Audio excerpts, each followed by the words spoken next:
Hello, good morning. Anything here කඩියලන් waterfall එකේ ඉඳන් රෑ වෙලාව යාළුවා ගෙදරට නවතින්න. ඉතින් අද යන ලෑස්ති වෙන්නේ ලක්ෂපාන waterfall එකට. නාවලපිටිය ටවුන් එකට ගිහිල්ලා එතනින් ගිනිගත් හේන මස්කෙලිය හරහා තමයි එකට යන්න ඕනේ. ටිකක් දුරයි. බලන්න ආනානේ. ඉස්සර නෑ මම ආය නෑ හරි.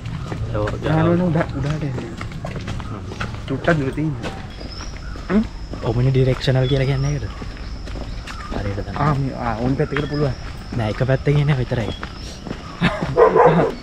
සල්ලිද? කවුද? දැන් තියෙන්නේ. ඔව්. එක තැන් වල තියෙන්නේ. ඒක බුද්ධිම ඉල්ලනවා. GoPro එක ගන්න. ඩුප්ලිකේට් තියෙනවා. අඩුවට. අයින් යන්නේ. නෑ වීල් එක විශ්සනවා.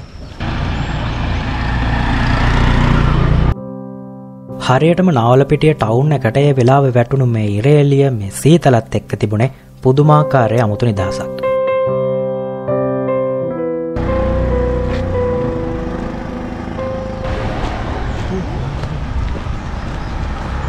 ඔන්න මම නාවලපිටිය ටවුන් එකට ආවා. නාවලපිටිය ටවුන් එකේ ඉඳන් මෙන්න මෙතන තියෙනවා වගේ නුවරට කිලෝමීටර් 38ක් තියෙනවා මේ සයිඩ් එකට යන්න ඕනේ. ගිනිගත් හේනට කිලෝමීටර් 13ක් ඉස්සරහට යන්න තියෙනවා. ඉතින් මං දැන් යන්න ලෑස්ති වෙන්නේ නවලපිටියෙන් බස් එක නැගලා ගිනිගත් හේනට. ගිනිගත් හේනෙන් ඉඳන් මස්කෙලිය පාර යන්න ඕනේ. ගිනිගත් හේන.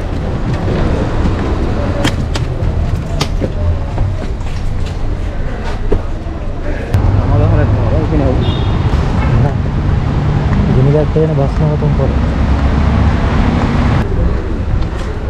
කොල්ලන් මාරු කොල්ල ගන්න කීර වගේ ඉන්න අන්න පුළුවන්.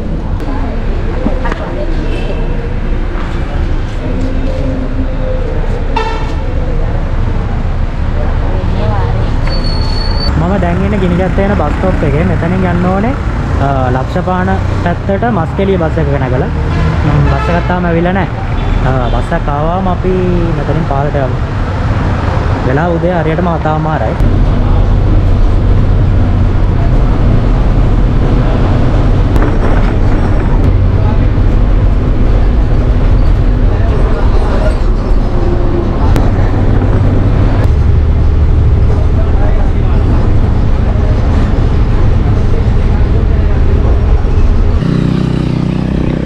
හරි ඔන්න මම බස් එකේ ඇවිල්ලා මෙතනින් බැස්සා. ඔයාලා බහින්න ඕනේ මස්කෙලිය ඒ සයිඩ් එකට යන බස් වල ඇවිල්ලා නෝටන් මස්කෙලිය සයිඩ් එකේ බස් වල ඇවිල්ලා 4 ගණුවෙන් බහින්න ඕනේ. ඉතින් මම 4 ගණුවෙන් බහැලා දැන් මේ පහළට යන තැන තමයි ඉන්නේ. මෙතන පොඩි ජංක්ෂන් එකක් තියෙනවා.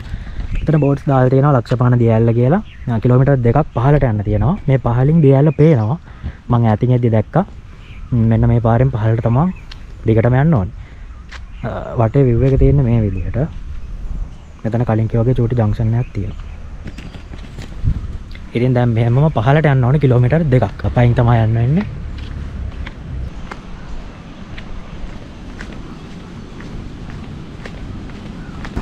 ඔන්න මම බස් එකෙන් බෑලා ටික දුරක් පයින් පහළට ආවා. තවත් මීටර 600ක් විතර තියෙනවා ඉස්සරහට යන්න. ඒ ඉස්සරහට ගියාම තමයි ලක්ෂපාන waterfall එකට බහින තැන බෝඩ් එකක් දාලා තියෙනවා කියලා මේ ගමේ කට්ටිය කිව්වේ මම අහද්දි.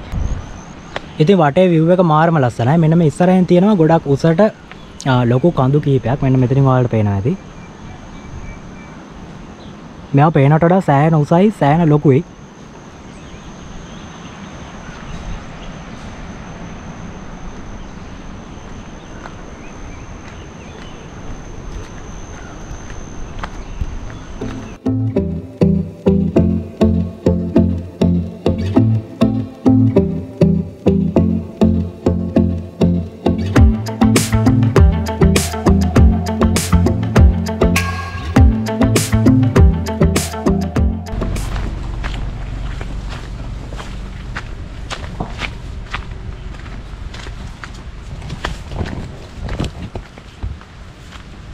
ඉතින් මේ විදිහට මේ කැලෑ පාරෙන් පහළට යන්න ඕනේ. පාර හොඳටම කැලෑ වෙලා තියෙන්නේ. මෙන්න මෙතනින් ඔයාලට පේනවා ඇති වතුර පාර. වතුර සද්ද ඇහෙනවා. දැන් අපි යන්න ලෑස්ති වෙන්නේ ලක්ෂපාන waterfall එකේ උඩ පාට් එකට. පහළට යන්නත් පුළුවන්. පහළට යනවා නම් අර පාර දිගේ තව ටිකක් පහළට යන්න ඕනේ. ඉතින් මෙන්න මේ විදිහේ පාරක් තමයි තියෙන්නේ. ඉතින් එනකොට පොඩ්ඩක් පරිස්සමෙන් යන්න. සත්තු ඉන්න පුළුවන්. කූඩල්ලෝ ඉන්නවා. මෙන්න මේ වගේ පොඩි අමාරු තැන් ටිකක් තියෙනවා පහු කරන්න. මෙන්න මේ සයිඩ් එකට යන්න පුළුවන් කීප දෙනෙක් ගිහිල්ලා තියෙනවා.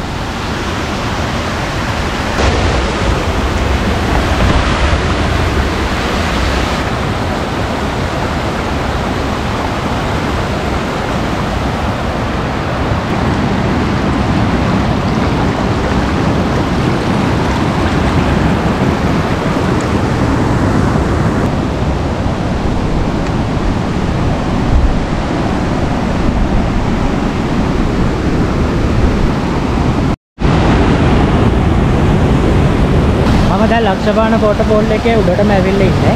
ඔයාලට ඇහෙනවනේ සද්දේ.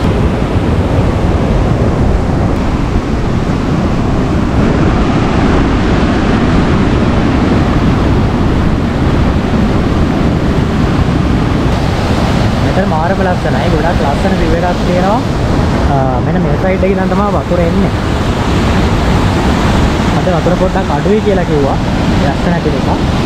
මෙන්න මෙතනින් පහළට වතුර වැටෙනවා.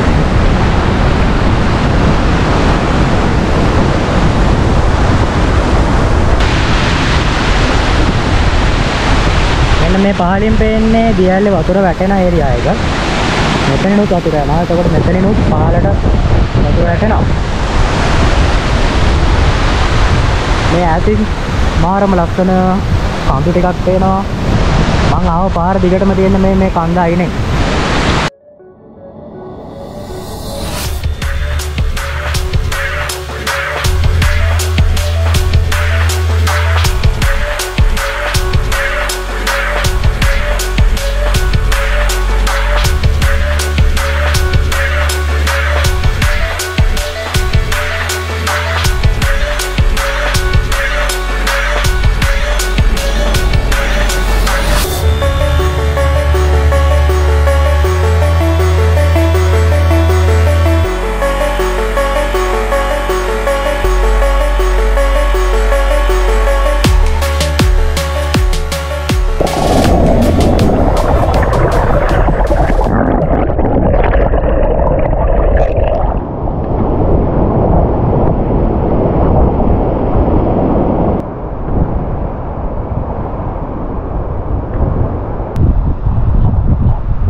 දැන් හරියටම ඉන්නේ ලක්ෂපාන වෝටර්ෆෝල් එකේ.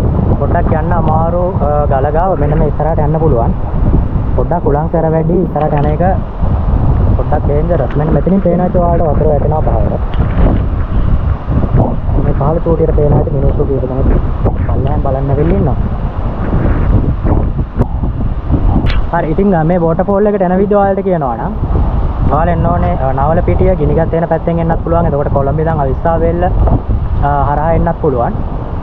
ඒ ඇවිල්ලා ගිනිගත් වෙන හරහා ඔයගොල්ලෝ නෝටන් එහෙම නැත්නම් මස්කේලිය නෝටන් පාස් කරලා ඊට පස්සේ මස්කේලිය තියෙනවා. මෙන්න මේ පාර දිගටම යන්න ඕනේ. මේ පාර දිගටම ගියාම හතර කණුව කියලා තියෙනවා පොඩි ජංක්ෂන් එකක්. එහෙම නැත්නම් හන්දියක්. මේ හන්දිය පහළට හැරෙන්න ඕනේ. පහළට හැරිලා කිලෝමීටර් 2.2ක් කියලා තිබුණේ. කිලෝමීටර් 2.5ක් විතර පල්ලෙහාට එන්න ඕනේ. එතකොට ඔයගොල්ලන්ට හැරෙන තැන පේනවා. ඉතින් මම මැප් එකේ ලොකේෂන් එක ඩිස්ක්‍රිප්ෂන් එකේ දාලා තියන්නම්. මෙතන වතුර සැර නැති කාලෙට ඔයගොල්ලන්ට උඩට එන්නත් පුළුවන්. වතුර සැර වුණොත් උඩට එන්න බෑ. මොකද උඩ හැමතැනක්ම යටගෙන ඉඳා. වතුර සැර වුණොත් පහළින් බලන්න පුළුවන් වෝටර්ෆෝල් එක. ඉතින් පහළින් බලනකොට තමයි ගොඩක් ලස්සනට පේන්නේ.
ලක්ෂපාන වෝටර්ෆෝල් එකට සතාගේ ඩයරිය තවත් vlog එකක් මේ විදිහට ඉවර වෙනවා. ඉතින් ඔයගොල්ලන්ට channel එකට ගිහලා බලන්න පුළුවන් තවත් vlogs ගොඩක් මගේ channel එකේ මේ වෙනකොටත් මම upload කරලා තියෙනවා. අද සෙනසුරාදා දවසක් මේ විදිහට vlog එක මෙතනින් ඉවර කරනවා. ඉතින් ඔයගොල්ලන්ට vlog එක බලුවට ගොඩක් ස්තුතියි.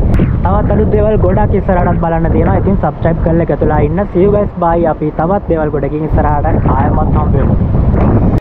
ඔයාගේ ජීවිතේ ඔයා යම්කිසි කෙනෙක් වෙනුවෙන් කැපකිරීමක් කරනවා නම් මේ කැපකිරීම කරන්නේ කවුරු වෙනුවෙන්ද කියන එක මුලින්ම පොඩ්ඩක් හිතලා ඉන්න. නැත්නම් අන්තිමේට ඔයාට එයා ගැන කේන්තියක් නෙමෙයි ඔයා ගැනම ලොකු කලකිරීමක් ඇති වෙන්න පුළුවන්.